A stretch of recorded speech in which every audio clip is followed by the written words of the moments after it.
Assalamualaikum warahmatullahi wabarakatuh. Perkenalkan, nama saya Iqbal Aditya dengan NIM 230201014, Prodi Agribisnis 1A.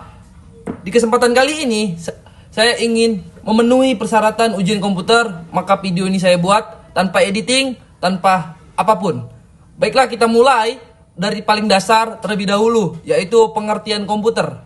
Nah, komputer adalah sekelompok alat elektronik yang terdiri dari perintah input, alat yang mengelola input, dan peralatan output yang memberikan informasi serta bekerja secara otomatis yang bertujuan untuk membantu pekerjaan manusia. Secara etimologi, kata komputer berasal dari bahasa Latin yaitu computare yang artinya menghitung. Sehingga secara sederhana, pengertian komputer adalah alat yang digunakan untuk menghitung aritmatika. Kemudian kita masuk ke dalam sejarah komputer, terus berkembang setiap waktu hingga sampai kita rasakan sekarang ini. Hal ini memang telah terbukti dengan digunakannya komputer, apalagi di kehidupan pada zaman sekarang. Tidak dapat kita pungkiri memang manusia akan lebih cenderung bergantung terhadap komputer di setiap kegiatannya. Kita masuk kepada sejarah komputer. Sejarah komputer dari generasi ke generasi. Yang pertama, komputer generasi pertama tahun 1946 sampai dengan 1959 dengan menggunakan tabung vakum, yang dimana masih menggunakan tabung besar yang memiliki berat hingga 30 ton yang bertujuan agar menghitung sasaran bom pada saat itu. Nah, yang kedua, komputer generasi kedua 1959 sampai 1965. Nah, ini mudah menggunakan transistor. Yang ketiga, komputer generasi ketiga tahun 1965 sampai 1997 dengan menggunakan integrated circuit atau disingkat IC. Yang keempat, komputer generasi keempat 197 sampai dengan sekarang dengan menggunakan mikroprosesor yang udah lebih canggih dan lebih kecil. Dan yang kelima, komputer generasi kelima sekarang sampai ke masa depan, yang ini udah menggunakan kecerdasan buatan ataupun artificial intelligence atau AI. Nah, komputer pertama kali masuk ke Indonesia pada tahun 1967 membentuk suatu badan yang dikenal dengan Bakaton, Badan Koordinasi Otomatis Administrasi Negara, pada tanggal 4 Juli 1996, yang berfungsi sebagai konsultan instansi-instansi yang menyewa pakaian peralatan komputer. Kemudian kita masuk ke materi selanjutnya, yaitu perangkat keras dan perangkat lunak. Sistem komputer terdiri dari perangkat keras, hardware, dan perangkat lunak, software. Kita masuk pertama, yaitu perangkat keras. Perangkat keras yaitu adalah bagian dari sistem komputer sebagai perangkat yang dapat diraba, dilihat secara fisik, dan bertindak menjalankan instruksi dari perangkat lunak, yaitu software.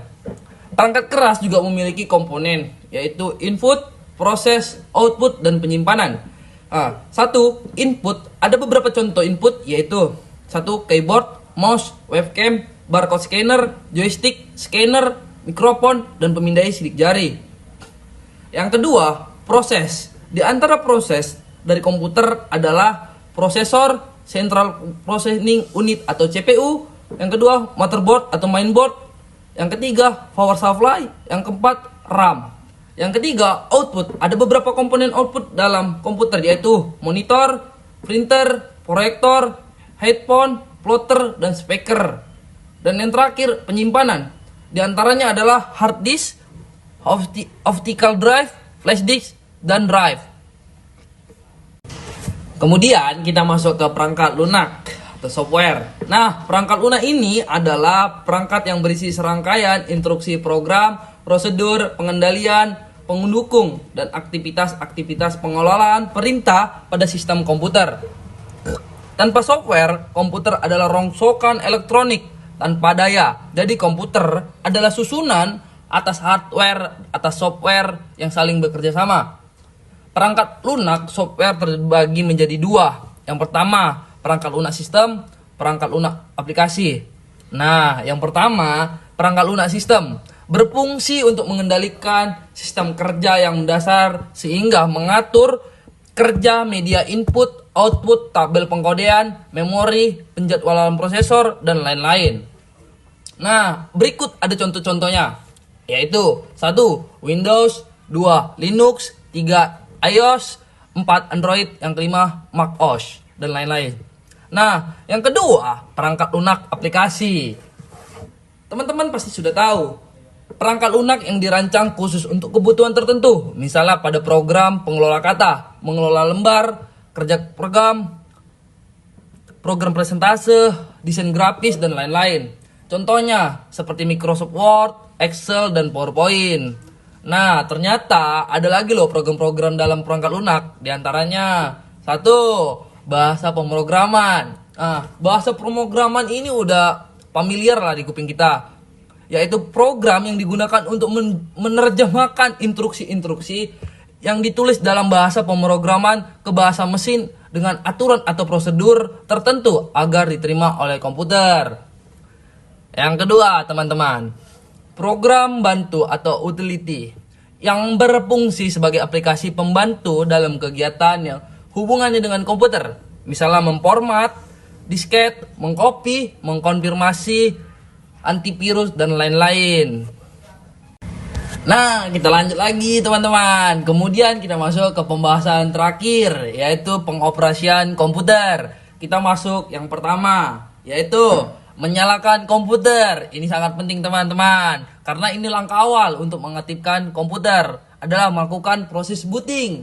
Booting adalah proses mengaktifkan komputer mulai dari awal. Proses booting ada 2 macam, yaitu cold booting dan warm booting.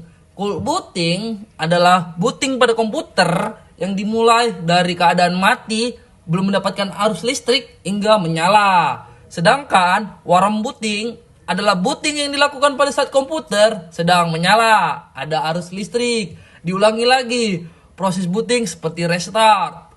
Yang kedua teman-teman, mematikan komputer. Untuk cara mematikan komputer teman-teman, 1. Klik menu start yang berada di pojok kiri, klik shutdown. Dan yang ketiga, tunggu beberapa saat hingga monitor mati dan suara CPU tidak terdengar lagi. Yang ketiga, prosedur penggunaan komputer agar awet dan aman. Caranya teman-teman harus diperhatikan. 1. Jangan memaksa komputer untuk menjalankan program-program yang tidak memenuhi spesifikasi.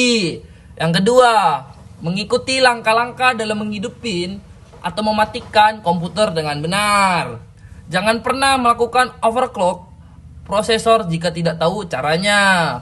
Yang keempat, bersihkan CPU jika terlihat sangat kotor karena debu terutama pada motherboard. Yang kelima, disarankan agar menggunakan UPS agar komputer tidak rusak oleh pemadaman listrik atau pemadaman yang berubah sewaktu-waktu. Yang keenam, pilih lokasi di mana CPU atau perangkat komputer bebas dari debu atau air dan lain-lain. Yang ketujuh, selalu perbarui antivirus. Yang terakhir, yang kedelapan, jika memiliki masalah dengan komputer, ada 2 opsi masalah dengan perangkat lunak atau perangkat keras. Lakukan pemeriksaan terhadap perangkat lunak terlebih dahulu. Mungkin itu saja yang bisa saya jelaskan kepada teman-teman mengenai materi tentang komputer. Jika ada kekurangan atau salah kata, saya mohon maaf karena saya adalah manusia yang tidak luput dari kesalahan. Sekian dari saya. Wassalamualaikum warahmatullahi wabarakatuh.